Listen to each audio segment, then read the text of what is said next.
Our first speaker of the day, the keynote kickoff congressional speaker, will be the ranking member from the House Armed Services Committee.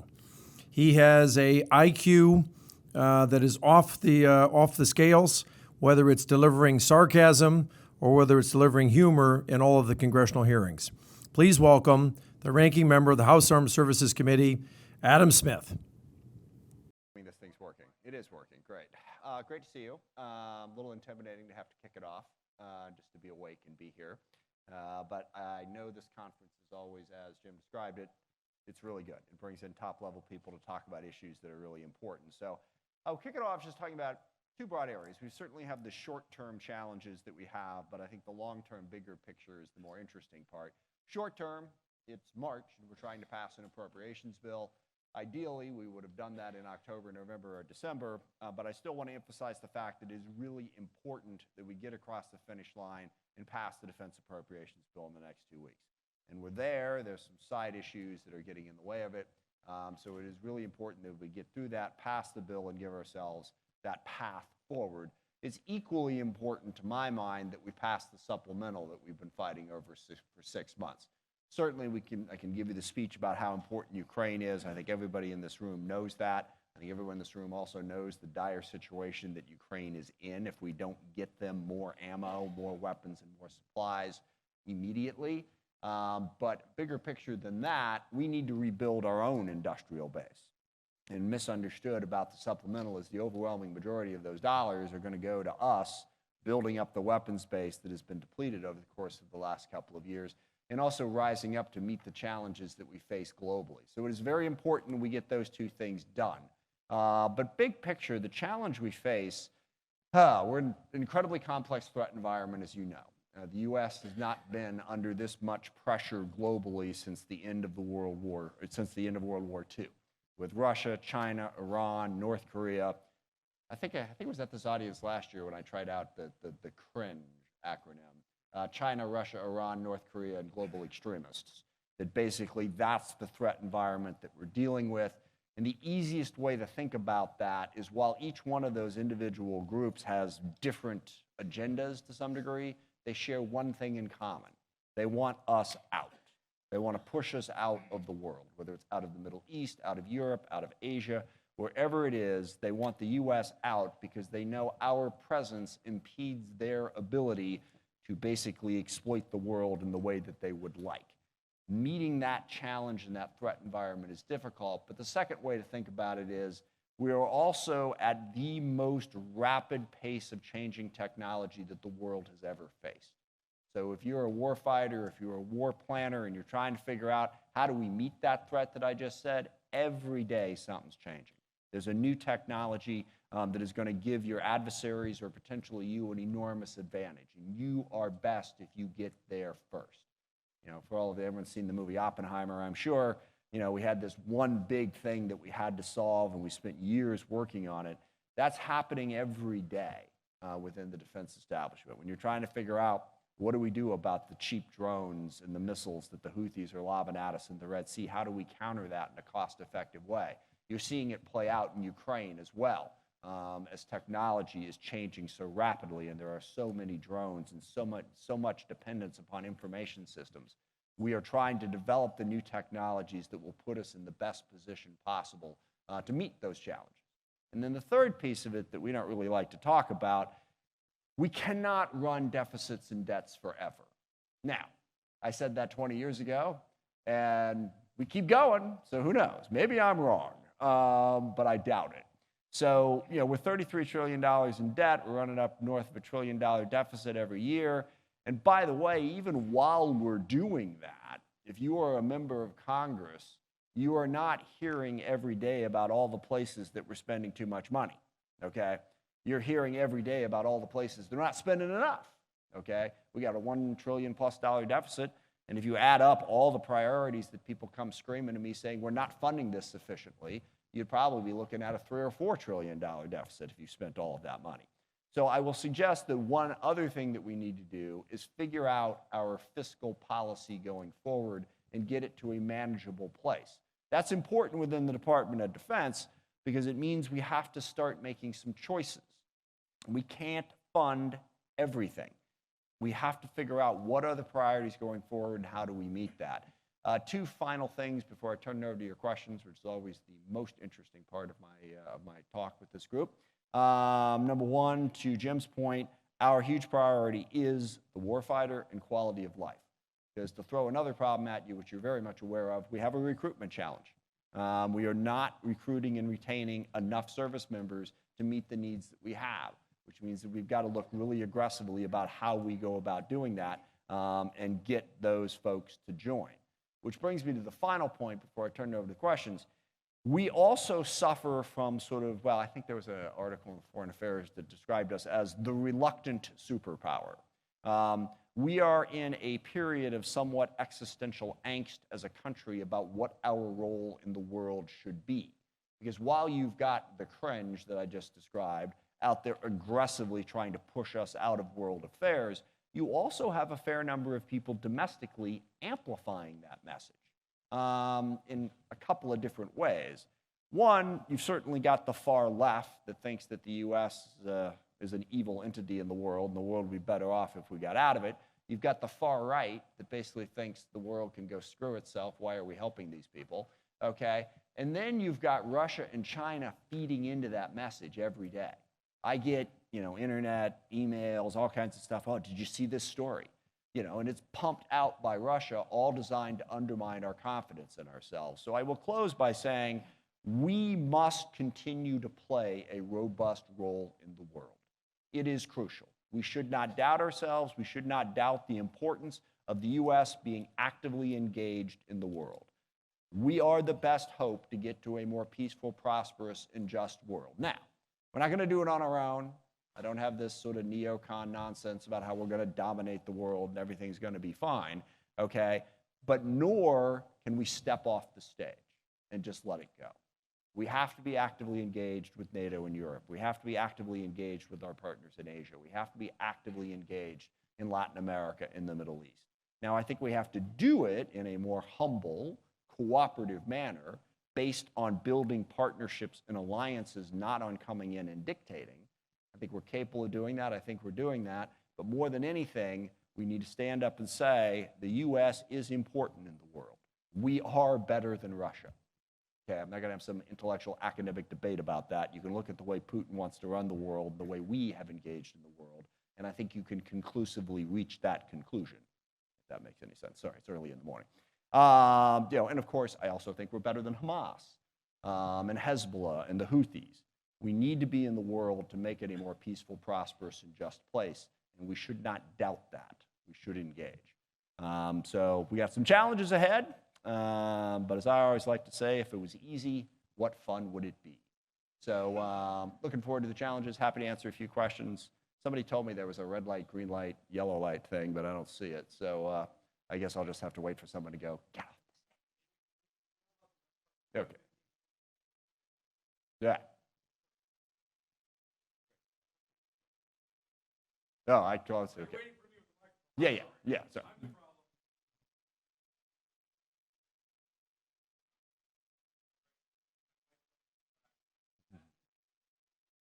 Good morning. As we look around the world and the huge, agenda we've got, is there any particular region? I know we talk about Indo-PACOM, Southcom, AFRICOM. Is there any particular region right now that you're saying, geez, we need to be spending a little bit more focus on? Well, honestly, I don't think so. I think we're balancing it. You hear that argument, and obviously the answer that a lot of people would give you is Asia. We spend more that, right? And that's actually an interesting debate. I mean, China is certainly the most capable adversary in terms of the strength of their economy and strength of their military. And I know China definitely has their issues, but compared to Putin, compared to Hamas, compared to Iran, compared to North Korea, they're a little bit more problematic in terms of their worldview. So honestly, I think it is more or less balanced. You also hear a lot of people talk about how we need to focus more on Asia because they're trying to figure out some excuse to appease Donald Trump's desire to abandon Ukraine. As people in Asia have told me, if we don't support Ukraine, all of these partners that we're building in Asia, Japan, South Korea, the Philippines, Australia, and we're trying to get to Indonesia and a few others, if we abandon Ukraine and Russia is able to go in there and we don't help them to the maximum extent that we can, those countries are we better cut a deal with China, okay? They're going to look at us and go, we cannot rely on whatever system of alliances it is that the U.S. thinks they're putting together because they'll bail. So we need to cut a deal with China and just live with the country that's there.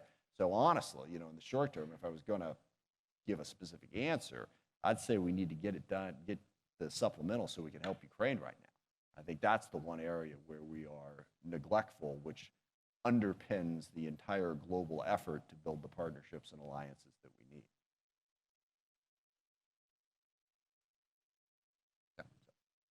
Hi, Matt Baynard from Defense Daily. My question actually follows up on your last point there, but what's your latest sense of if and when the House will take up the supplemental with aid for Ukraine, Israel, and Taiwan? And will that ultimately be what the Senate has already passed or ultimately be in a different form?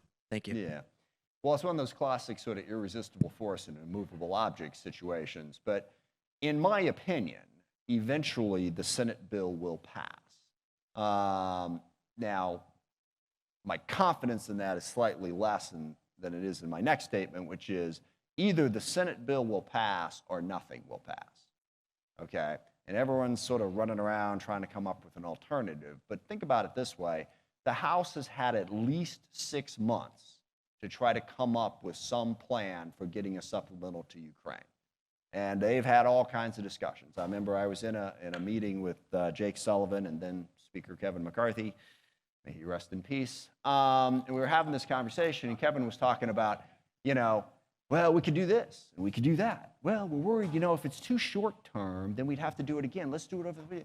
And I finally said, look, you can do whatever the hell you want to do, but do something, okay? Pick something, all right? 6 months later, they haven't.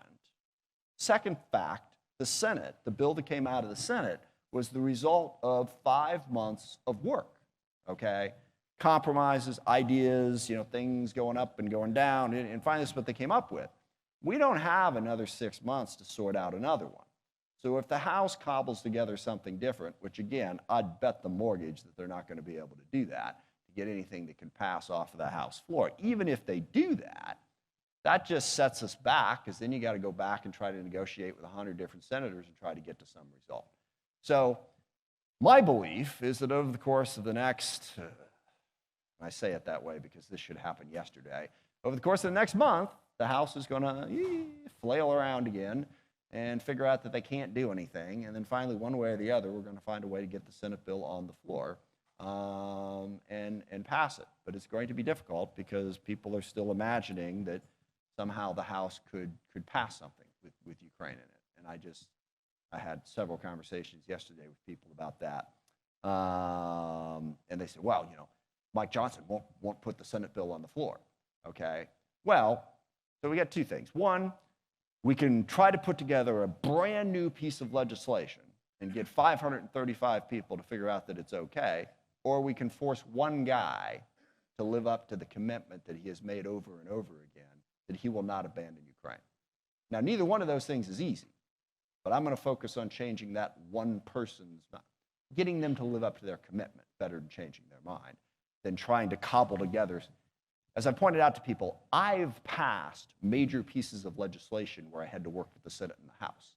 I know how difficult it is, even when you've got the power of the history of the NDAA on your side and all that stuff. I know all the senators that pop up at the last second and go, I don't like that.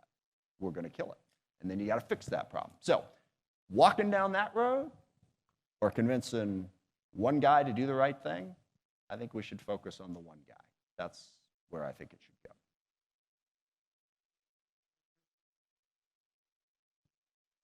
You guys hear me? Okay, great.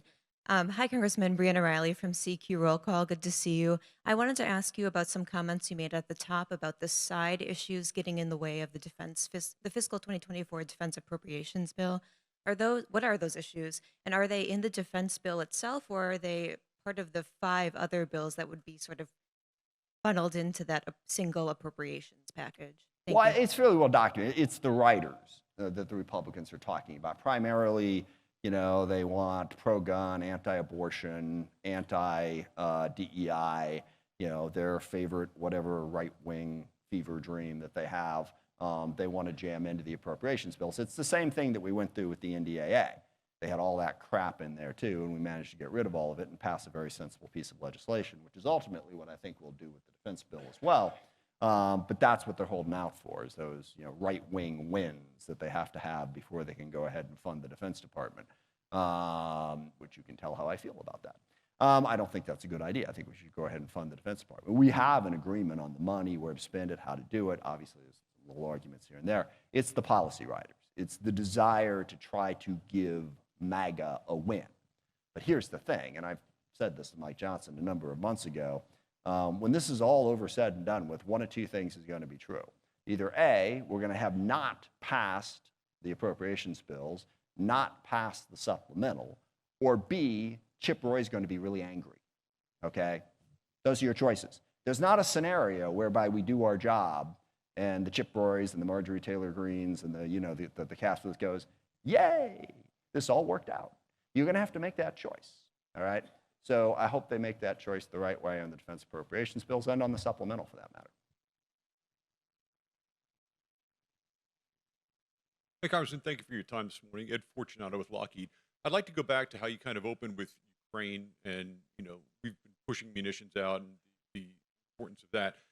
How well is it understood? I kind of get the sense, definitely with the American populace, but within Congress, that we're not just like giving them money, right? This is pushing munitions and then rebuilding here in the United States stocks that we need for the next fight, right? So you can take that, whatever that system is, and improve it for what you need to go. So it's reinvesting here. Is that very well understood? I think I've only seen like one article that talks about it. No, it's not well understood at all. And look, it's the larger issue that we've talked about, is our ability to produce in quantity the equipment, the munitions that we need if we get into a fight, and our production, and also how long it takes to ramp that up. Even if we decided it takes a while. And we are working that problem slowly. One key part of the problem that I really want to emphasize, one key part of the solution to the problem is our partners, okay? This is why AUKUS is so important.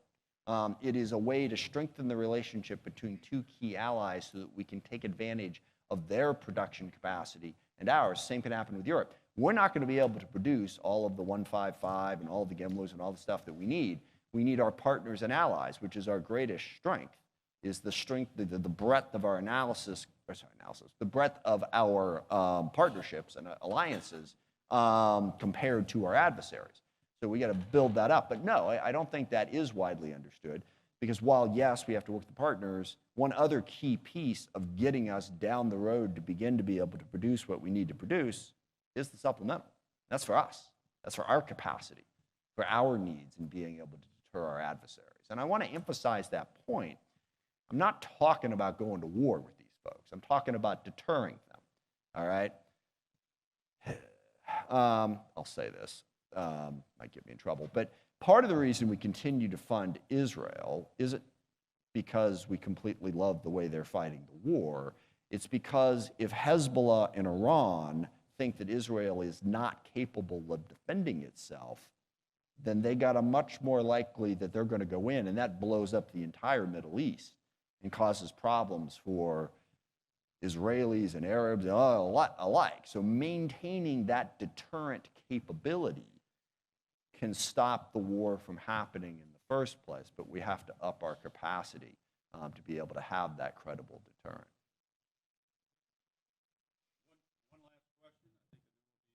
Sure. You talked about the evolution of technology is more rapid today than at any time in history.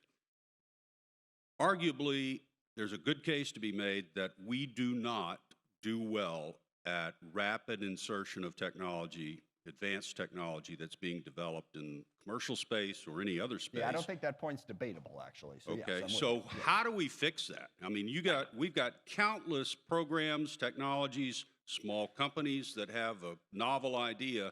Warfighter says, I need it, but the acquisition system is so delayed. It's 3 to 4 years Yeah. crossing this valley of death. What do we do? How do we fix it? In a nutshell, take more risks, trust the people who you hire to make those decisions. That's the biggest thing. Because what happens right now, we have over the course of the last 10 or 15 years gotten better at R&D. If you're out there, even if you're a small company, maybe you've never done business with defense before, you've just got, I don't know, a drone technology, an IT technology, radar technology, something that you think is awesome, and you want to go to DoD and get some money to invest in developing that technology, you got a decent shot of getting it, okay? We've done good with that, DIU, a whole bunch of other things. But then, if you get a technology that's ready to go, and you want the Pentagon to buy it, that's where you get in trouble. That's where we get into the procurement process of all the years that you have to go through to get into the FIDIP, to get in the budget, and it takes forever. And that's problematic on a whole series of levels. For one thing, a lot of companies will decide not to walk down that road because they're not looking for 50 million or even 100 million in R&D. They ultimately want to be able to sell a product. That's where they're going to make their money. And if they think I go through this whole process, I develop it, I get it, even if I succeed, they're not going to be able to buy it. They'll stay out of it. And then also we don't, get the opportunity to buy those goods even if they develop them. But the solution to this is to understand, so why? Why is it set up that way? I think there's a tendency in situations like this for people to assume that people are just idiots or incompetent, okay? If we just stopped being stupid, everything would be fine. That's rarely the case, okay? Occasionally, but rarely. Almost always there's a reason for it. It's competing goods, okay? It's not that people are just dumb, it's that they're trying to balance things. And the thing that we're trying to balance here is we're worried that if you give some procurement official somewhere the ability to go out and spend $1 billion on something, maybe he or she will buy the wrong thing. Maybe it won't work, okay? And then we all look bad, all right? So you say, well, here's what we're going to do. We're going to make sure no one person can make that decision. We're going to have 15 different people make that decision over an extended period of time and over a whole bunch of forms and a whole bunch of process. That's not a smart thing to do in this instance, all right? Because even when you do that, as everyone in this room knows, we still find a way to piss money away on programs that don't work, okay? It's not like you solve the problem, all right? You just do it in a longer term, more creative way. And second, you don't get what you need, all right, as quickly. We have to be willing to take risk, and we're still not willing to take that risk. And it's certainly the Pentagon. I've quoted this article before. Foreign Affairs had an article about how the Pentagon is like the 1950s Ford Motor Company, and it needs to be 2022 Apple, okay? Innovative, creative, moving, as opposed to process and assembly line. You got to change the culture within the Pentagon so you reward people for taking risks. And oh, by the way, when sometimes those risks don't pay off, which they don't, this is the Silicon Valley, not really a myth, but they're just entirely too fond of themselves when they say it. So, we tolerate failure, which is fine, and it's true. Okay, they overstate it because a lot of times after that failure, they wind up walking away with $100 million. And was that really a failure for you? Maybe it was a failure for the people who invested in you. But anyway, the point is they tolerate failure, okay? We don't. And by the way, that's the second piece of the problem, Congress, okay? Because something goes wrong, we want someone to blame, all right? And we're going to haul you before the committee, and we're going to yell at you about how did you waste all this money and everything. We've got to change that culture, and we have to embrace the risk that is involved in that, taking the chances by giving greater freedom for people to say, hey, I want that. I'm going to buy it, and get that technology moving forward. That's the way we have to clean it up. We have to become less risk averse. And the final point, I've been making this point a lot, we have to hire good people, okay? We have to hire people who want to be creative and innovative and find solutions. I was up at the Harvard MIT thing last weekend where they brought together Harvard MBA or business school and MIT, trying to encourage people to get into defense, to take innovative technologies and connect them to defense. We want people to want to be part of that infrastructure in the way that they were in the 50s and 60s. And if we're going to do that, we're going to have to stop making it so difficult to hire anybody because of the ridiculous security clearance process. And I'll throw a second Oppenheimer reference out for you today. The scene at the end of the movie when they're proving that Oppenheimer was unfit because of all of his communist ties, and they asked the general, would you hire him? You know, if you knew what you knew now, would you have hired him then? And he said, I wouldn't have hired any of them, okay? I mean, the risk portfolio was off the charts. And that's the way we approach, even if you're a company and trying to do business. And I'll just throw 2 quick facts on that. Number one, just because you smoked a few joints when you were 18 years old doesn't mean you should have to have 2 additional years added on to your effort to get a security clearance. Can we please stop being so damn stupid about that? Second, just because you happen to be of Asian descent or know someone of Asian descent doesn't make you a Chinese spy, okay? And doesn't mean that we should presumptively not hire you. That is a bigger problem than I think most people in this room realize. But trust me, if you are an Asian American and you're trying to go to work for the CIA or DOD, or even if you're working for a company that wants a DOD contract, you know how big a problem that is. And again, to my same point on how we wind up wasting money anyway, do we really think that the Chinese aren't spying on us because we're refusing to make it easy for Asian people to go to work for DOD? I don't think so, okay? So get talented people, free them up to make decisions, and tolerate failure. That's how you change the culture to get us to get the more innovative technologies more quickly. Very Thank you all thoughtful very much. Appreciate it. answer. Thank you very much. We appreciate your time this morning, sir. Thank you.